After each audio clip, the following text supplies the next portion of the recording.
So in this video, let's talk about solving linear equations. So let's begin by taking an example, and suppose that we're asked to solve 3x plus 35 is equal to negative 1. Well, one question that we can ask ourselves is, what exactly does it mean to solve an equation? Now, kind of what's going on there is that when we're solving an equation, we are really finding a condition on the variables which, when we plug them in, will make the equation a true statement. And so what we're really after in all of this is really a search for what values for the variables, or variables if we've got more than one, will end up giving us a true statement when we plug those values into the equation.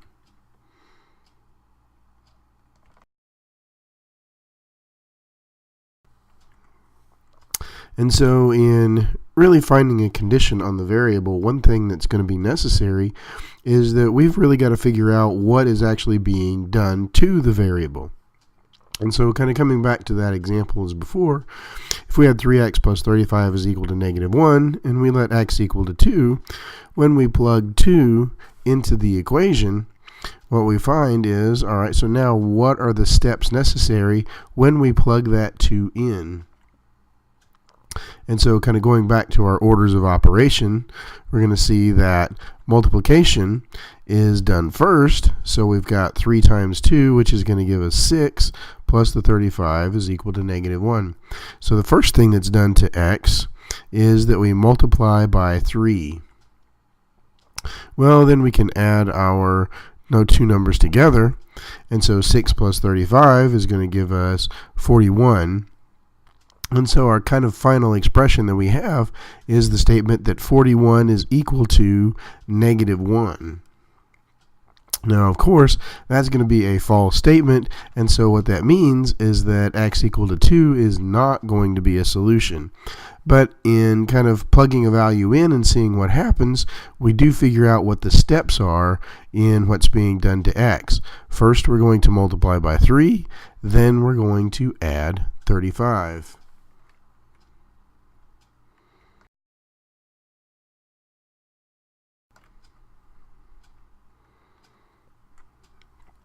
So once we know what's being done to the variable, we can say, well, what exactly can we do to reverse it? Now, when we have a multi-step problem, you can kind of really think of that as being a shoes and socks problem. Now, what exactly do we mean by that? Well, if we imagine the steps in putting our socks and shoes on, the first step that we're going to do is put on our socks. After we put our socks on, then we're going to put our shoes on. Now, when it comes to reversing that operation, let's think about what's going on there in taking them off. The first step that we will do is to take our shoes off. The second step will then be to take our socks off. And so what this is really telling us is that not only does each operation have to be reversed, but the order in which the operations are done must also be reversed as well.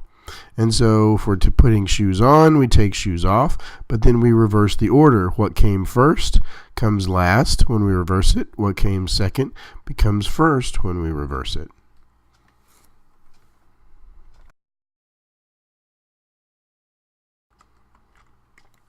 And so let's kind of come back to that kind of running example that we've been dealing with.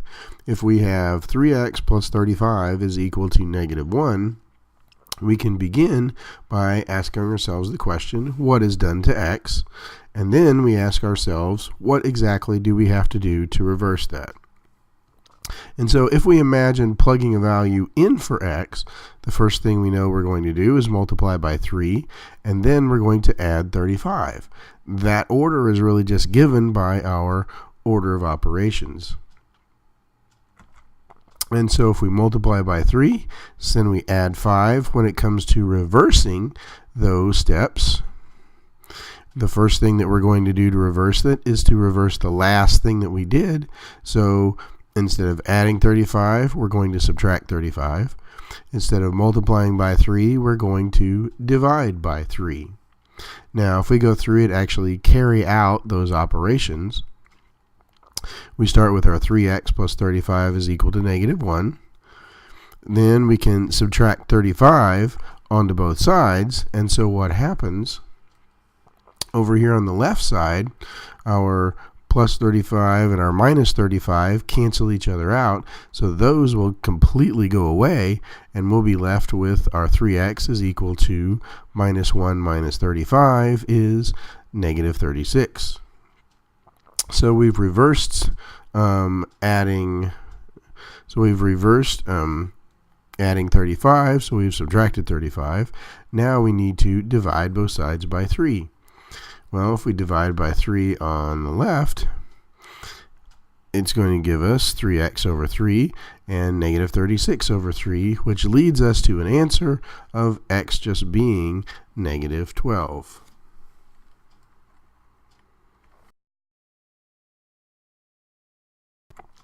And so let's look at another example where we have 60 is equal to negative 5x plus 9. Well, the first thing that we're going to do is to look and say, well, what exactly is being done to the variable? Well, again, we're kind of falling back on our order of operations, and we see we're multiplying by negative 5, and then we're adding 9. And so our first step is what's being done to the variable is we're multiplying by negative 5. Second step, we're adding 9. And so when we're going to solve, we're asking, all right, how do we go about reversing those steps? And so in doing the reverse, we are going to first reverse the last thing that we did. So we're going to reverse adding 9, which means we're going to subtract 9. Once we subtract 9, then we reverse multiplying by negative 5. We're going to divide by negative 5.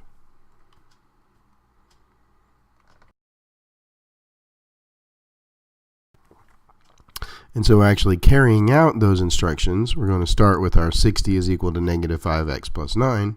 We subtract 9 onto both sides, and so what happens over here on the right-hand side, the plus 9 is going to get canceled out by the minus 9. And so what we're going to have is our 51 is just going to be equal to our negative 5x. Now we go through and we divide both sides by negative 5, which is going to give us an answer of 51 over negative 5 is going to be negative 5x over negative 5. Our negative 5's cancel, and that gives us a final answer of x being negative 51 over 5.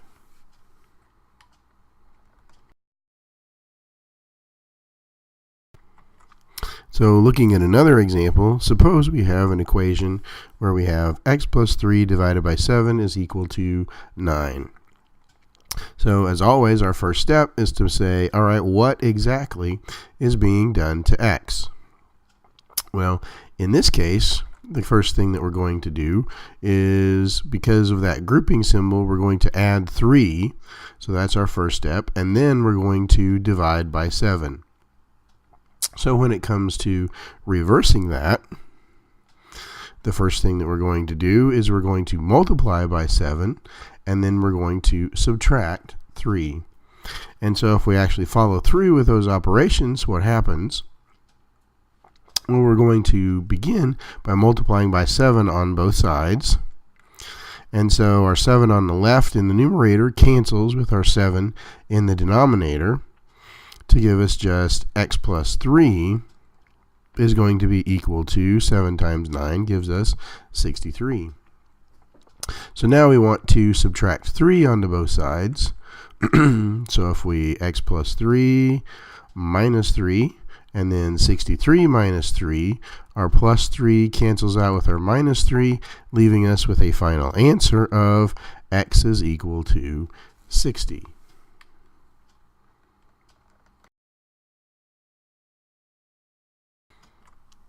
And so when we got more complicated expressions, one thing that we may need to do is to simplify our expressions before we go about solving. And so suppose somebody gives us an equation that looks like 5 times the quantity 3x plus 1 minus 12x is going to be equal to negative 2. Now, if we were evaluating the steps in this one, we've got multiplying by 3, so there's 1 step, 2 steps where we're adding 1, 3 steps we're multiplying by 5, 4 steps we're multiplying by the 12, and 1, 2, 3, 4, 5 where we're actually doing that subtraction. So we've really got 5 steps in this problem, and so is it going to be possible to reverse that or to simplify that? Well, we can, and if we actually go through and say, all right, what can we do first? Well, we can distribute that 5 first. So using the distributive property, we've got the 5 times the 3 and the 5 times the 1. Now, the 5 is not going to multiply the 12x. And the reason for that is that how do we know that where we stop? Well, we stop at where the parentheses stop. And so that parentheses does not include the 12x, and so the 5 is not multiplying the 12x. The 5 has to stop at the 1. So if we distribute our 5, we're going to have 5 minus 5 times 3x plus 5 times 1 minus our 12x is equal to negative 2. Well, 5 times 3 is going to give us the 15x. And 5 times 1 gives us 5. So now in this, we're going to look for, do we have any like terms? Well, as it turns out, we do have like terms in the 15x and the negative 12x. So 15 minus 12 is going to give us our 3x plus 5 is equal to negative 2. And so it's this expression, once we get it down here, this becomes something that we can write down the steps that will actually reverse what's being done to the variable.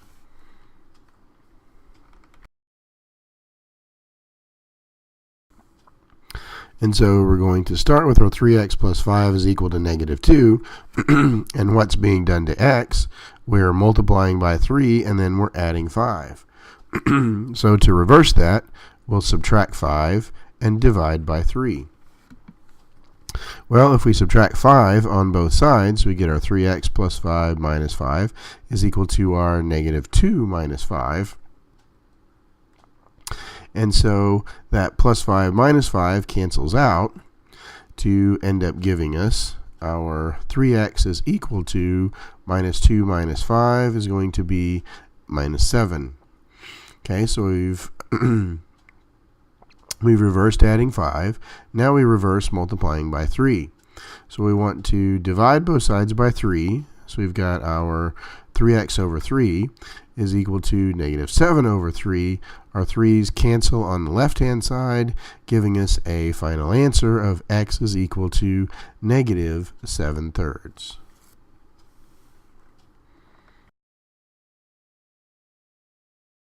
So let's begin by doing one last example. Suppose we have the equation 5/6 is equal to 5x minus 4 divided by 2. Well, again, we're asking ourselves what's being done to x. Well, in this expression, we have the division sign acting like a grouping symbol, and so what we're doing in the numerator, we are first multiplying by 5, then we're subtracting 4, then from that grouping symbol, the last thing that we're going to do is divide by 2.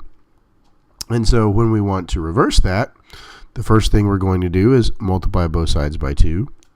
We're going to add 4, and then we're going to divide by 5. And so what does it look like to carry out those steps? We begin by multiplying by 2 onto both sides. So the 2 in the numerator on the right is going to cancel with the 2 in the denominator on the right. We can simplify that fraction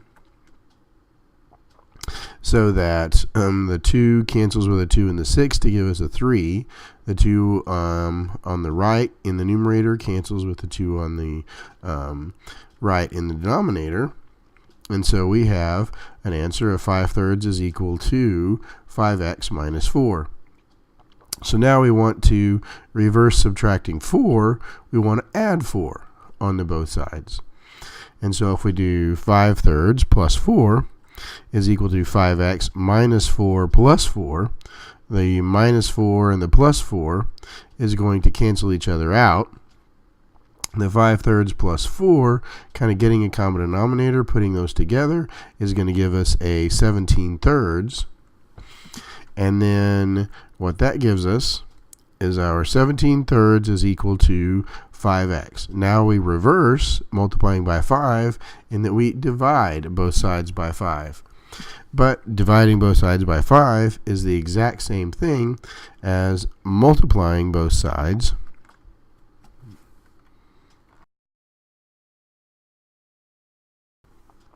And so multiplying both sides by 1/5 is going to be the same thing as dividing by 5. So 1/5 times 17/3 and 1/5 times 5x. Well, our 5 on the right in the denominator cancels with our 5 on the right in our numerator. And so we end up with a final answer of 1/5 times 17/3. We multiply fractions straight across. So we've got 17 over 5 times 3 is 15 is equal to x. And that gives our final answer. So in general, some skills that we need in order to solve some equations. If our equations are very complicated, we need to be able to simplify them down as much as is reasonably possible till we get to where it's possible to see what's being done to the variable and to reverse it in a practical way. What kind of goes along with that now is lots of experience and working lots of problems so that you kind of see and kind of gain intuition and you get an idea of what steps you need to follow.